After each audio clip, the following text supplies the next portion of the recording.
தமிழ்நாட்டில் எம்ஜிஆருக்கு அப்புறம் ஒரு பிரபலமான ஒரு தலைவராக ரஜினிகாந்த் அவர்கள் வரணும்னு நினைச்சார். அரசியலுக்கு வந்து சிஸ்டத்தை மாற்றணும் எல்லாம் பண்ணணும்னு நினைச்சார். ஆனால் இதே திமுக குடும்பம் பல மிரட்டல்களை கொடுத்து அவரை அரசியல் கட்சி வர விடாம பார்த்துக்கிட்டாங்க. இன்னைக்கு என்ன ஆனார்? அவரு கடைசியில் ரெட் ஜெயின் பிக்சர்லயே நடிக்க போயிட்டார். அவர் மேல விமர்சனம் கிடையாது. அந்த வலிமை, மன வலிமை நம்ம தலைவர்கிட்ட இருக்கு. நான் பதிவு பண்றேன். நீ என்ன வேணா பண்ணுங்க, என் மக்களை கொன்ன, வீட்டை விட்டு வெளியே வந்துட்டேன், என்ன தனிப்பட்ட முறையில் விமர்சனம் பண்ற, அதுக்கெல்லாம் நான் பதில் கொடுக்கல. நீ பதில் கொடுத்துட்டு என்ன திட்டிட்டே இருக்கும் பொழுது மகளிர் தினத்தன்னைக்கு 12 ப்ராமிஸ் கொடுத்து என்னுடைய பெண்களுக்கு என்ன பண்ணணும்னு சொன்னவர் எங்க தலைவர். இதுல உட்காரல பயந்துட்டு.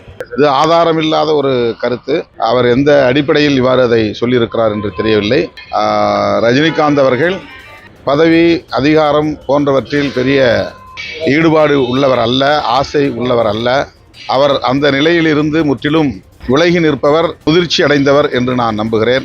ஆகவே அவர் எந்த அச்சுறுத்தலுக்கும் அஞ்சி தன்னுடைய நிலைப்பாட்டிலிருந்து பின்வாங்கி இருக்க வாய்ப்பே இல்லை. அது தவறான ஒரு கருத்து என்று நான் கருதுகிறேன்.